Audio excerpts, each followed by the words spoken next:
రక్తహీనతతో పుడతారు, మంద బుద్ధి కలిగిన పిల్లలు పుడతారు.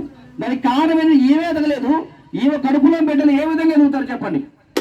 ఈ ఆలోచన లేకుండా తల్లిదండ్రులు ఏం చేస్తున్నారండి, 16-17 ఏళ్ళకి పిల్లలకి పెళ్లి చేయాలి. అంతే, చాలా మంది మారారండి, 190% తగ్గారు. కానీ ఇంకా అక్కడక్కడ కొంతమంది ఈ విధంగా బాల్య వివాహాలు జరిగిస్తున్నారు. ఈ విధంగా బాల్య వివాహాలు చేయడం వల్ల ఏమవుతుంది, ఆవిడే ఎదగలేదు, ఎదగకుండా వారు ఒకవేళ గర్భం ధరిస్తే ఒక పిల్లలు అంగవైకల్యంతో ఇలాంటి అవయవ లోపాలతో పుట్టే అవకాశం ఉంటుంది. ఇవన్నిటిని అధిగమించాలంటే మనం ఏం చేయాలండి, పిల్లలకి అరికట్టాలి. ఇదంతా విన్నావు కదా. ఇప్పుడు ఆడపిల్లలకి పెళ్లి వయసు ఎంత? 10th తర్వాత వచ్చే వేసవి సెలవులు. 10th తర్వాత వచ్చే వేసవి సెలవులు అన్నారా? ఎంత చెప్పినా ఇలాంటి వాళ్ళు ఉంటారు. అందుకే బాల్య వివాహాల నిర్మూలన చట్టం 2026 ప్రకారం ఎవరైనా సరైన పెళ్లి వయసు రాకుండా ఆడపిల్లలకి పెళ్లి చేస్తే 2 సంవత్సరాల పాటు జైలు శిక్ష, 1 లక్ష రూపాయల దాకా జరిమానా మీలాంటి వాళ్ళ కోసమే ఉంది. ఇది మంచిగా ముందు చెప్తారు, వింటే విన్నారు, లేకపోతే యాక్ట్ ఉందండి. ఆ యాక్ట్ ప్రకారం వారికి ఫోక్సో చట్టం కూడా ఉంది, అది వేరు. ఈ విధంగా ఈ యొక్క బాల్య వివాహాల నిర్మూలన చట్టం ప్రకారం వారికి 2 సంవత్సరాల పాటు జైలు శిక్ష వేసి 1 లక్ష రూపాయల దాకా జరిమానా వేస్తారు. ఇది విషయం పక్కన పెడితే ముందు మన పిల్లల ఆరోగ్యం పాడైపోద్ది. ఎందుకంటే మన పిల్లలకి పెళ్లి చేస్తే వాళ్ళకి ఏదైనా అక్కడ ఇటువంటి ఇబ్బందులు వస్తే తల్లిదండ్రులు బాధపడాలి జీవితాంతం, ఆ పెళ్లి చేసుకున్న పిల్లలు కూడా జీవితాంతం బాధపడాలి. అందుకనే తల్లిదండ్రులుగా మంచి ఆలోచన చేయండి. పిల్లలకి పెళ్లి వయసు, సరైన పెళ్లి వయసు వీళ్ళు చెప్పిన వయసు కాదండి. పెళ్లి వయసు రాకముందే పెళ్ళొద్దమ్మ, పెళ్లి వయసు తెలుసుకునే పయనించమ్మా.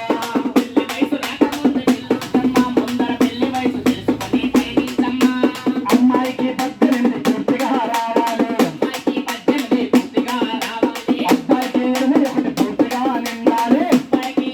పూర్తిగా నిండాలి. అది ఒకప్పుడు. రాబోయే రోజులు ఏంటండి, అమ్మాయికి 21 పూర్తిగా రావాలి, అబ్బాయికి 24 పూర్తిగా నిండాలి. అప్పుడే వాళ్ళకి పెళ్లి చేస్తే వాళ్ళు మానసికంగా ఎదుగుతారు, శారీరకంగా ఎదుగుతారు, ఆర్థికంగా కూడా కొద్దిగా స్థిరపడేటువంటి అవకాశం ఉంటుంది. అప్పుడు వాళ్ళకి పెళ్లి చేస్తే వాళ్ళ కుటుంబం బాగుంటుంది, వాళ్ళు బాగుంటే తల్లిదండ్రులు మనం సంతోషంగా ఉంటాం. ఇవన్నీ కాకుండా ఇదంతా మనం ఏదో 10th అయిపోయిన తర్వాత పిల్లకి ఏదో సంబంధం వచ్చిందను, లేకపోతే మామయ్య గారు పెళ్లి చూడాలి, తాతయ్య గారు పెళ్లి చూడాలి, వాళ్ళు పెళ్లి చూసి ఆయన వెళ్ళిపోతా ఉంటాడు, ఆయన కోసం పెళ్లి ఈ సెంటిమెంట్లు కూడా ఉన్నాయి. పెళ్లి చేయడం కొంతమంది ఒక పెద్ద ఆయన ఉంటాడు ఇంట్లో, ఇంకా ఆయన టైం అయిపోతుందండి, పెళ్లి చూస్తే ఆయన వెళ్ళిపోతాడంట. ఇలాంటివి కూడా ఉన్నాయి, చాలా గ్రామాల్లో ఇలా జరుగుతున్నాయండి. వీటన్నిటిని పట్టించుకుంటే పిల్లల జీవితాలు ఎక్కడికి వెళ్ళిపోతాయండి, అంధకారంలోకి వెళ్ళిపోతాయి. ఇవన్నీ బాగా గమనించుకొని తల్లిదండ్రులు బాగా శ్రద్ధ తీసుకొని పిల్లల్ని బాగా పెంచండి. వారు స్కూల్కి వెళ్తున్నారా, కాలేజీకి వెళ్తున్నారా, వాళ్ళు ఏం చేస్తున్నారో గమనించుకోండి. ఈనాడు మగపిల్లలైనా ఆడపిల్లలైనా వాళ్ళు యవ్వనస్తులుగా వారి కిషోర బాలికలుగా ఉన్నప్పుడు వారు ఏం చేస్తున్నారు, వాళ్ళు ఎలా చదువుతున్నారు వారిని పట్టించుకోండి. వారు ఫోన్లు ఏ విధంగా వాడుతున్నారో పట్టించుకోండి, వాళ్ళ ఆలోచనలు ఏ విధంగా పట్టించుకోండి, వాళ్ళ నడవడిక ఏ విధంగా ఉందో తల్లిదండ్రులుగా గమనించుకొని పిల్లలకు సరైనటువంటి పెళ్లి వయసు వచ్చిన తర్వాత పెళ్లి చేయాలి. ఇవన్నీ ప్రతి ఒక్కరికి కూడా తెలియాలంటే ముందు మనిషికి ఏం కావాలంటే విజ్ఞానం కావాలి. అంటే వాళ్ళు ఎడ్యుకేటెడ్స్ అయి ఉండాలి. నువ్వేమో చదివావా? నీ చదువును మామూలుగా చదవలేదురా, చదువు నెరగేసి మరగేసి ఎప్పుడే స్కూల్స్ కాస్త తాగేసా. వాళ్ళందరూ ఎవరు అనుకున్నావు? వీళ్ళందరూ ఆఫీసర్స్, అవునా? వాళ్ళ దగ్గరకు వచ్చి చదువు గురించి ఏదో అంటావేంట్రా? నేను అసలు ఎక్కడ చదివానో తెలుసా? తెలుసు, మీరు ఇక్కడే పక్కన చదవాలా? నేను ఉమెరికల్లో చదివేసా. అదెక్కడుంది?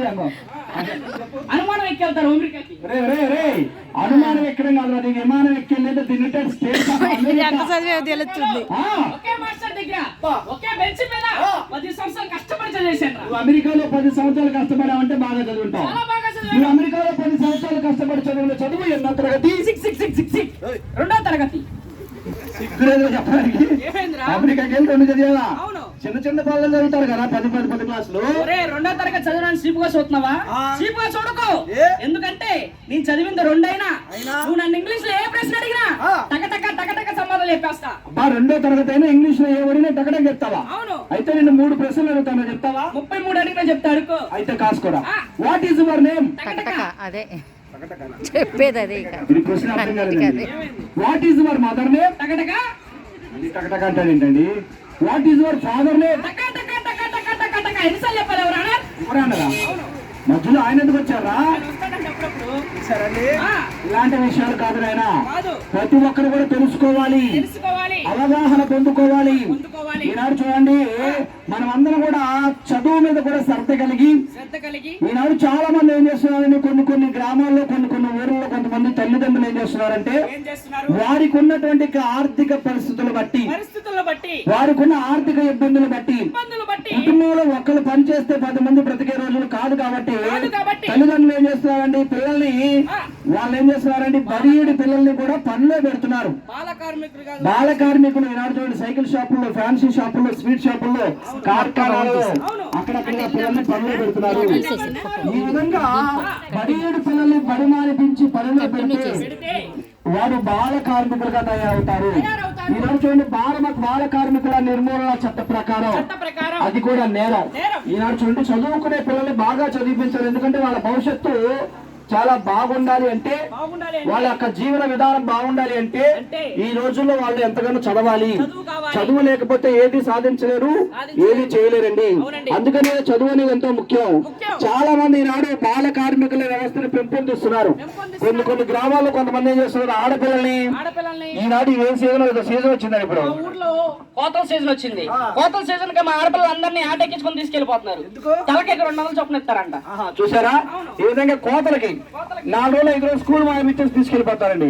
అలా తీసుకెళ్తే ఏమవుతుంది, ఆ పిల్లలకి పని మీద ఇంట్రెస్ట్ పెరిగి చదువు మీద ఇంట్రెస్ట్ పోతుంది. తగ్గిపోతుంది. ఆ విధంగా వారి చదువు అనేది ఎక్కడికో వెళ్ళిపోతుంది. ఇంకా ఆ విధంగా కాకుండా బాల కార్మికుల వ్యవస్థను మనం కూడా తగ్గించాలి, నిర్మించాలి. ఎందుకని పలక ఆ పలుగు పారాలెత్తుతున్నవి, పలక బలపై పట్టే చేతులు, పలుగు పారాలెత్తుతున్నవి, పుస్తకాలను చదివే చేతులు, శక్తి శానాలు ఎత్తుతున్నవి, పుస్తకాలను చదివే చేతులు, శక్తి శానాలు ఎత్తుతున్నవి.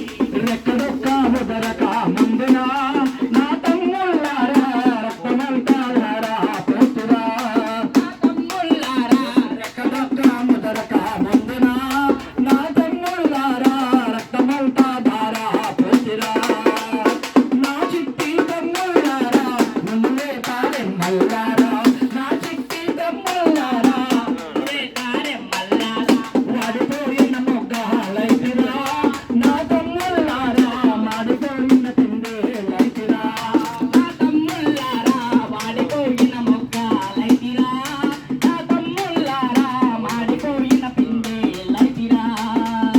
నా చిట్టి తమ్ముళ్ళారా, నన్నులే తారే మల్లారుడురా. బాల కార్మికుల వ్యవస్థను మనం అందరం నిర్మూలించి నిర్మూలించి బడియుడి పిల్లల్ని బడికి పంపించాలి.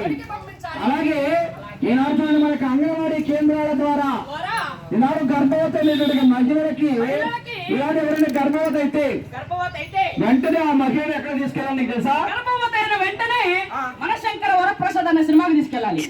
చిరంజీవి సినిమాకి. ఎందుకురా? సంతోషంగా సినిమా చూస్తారండి. సంతోషంగా ఉండాలి. ఉండాలి. కానీ ఆ. వారిని తీసుకెళ్లాల్సిన ముందు సినిమా కాదురా,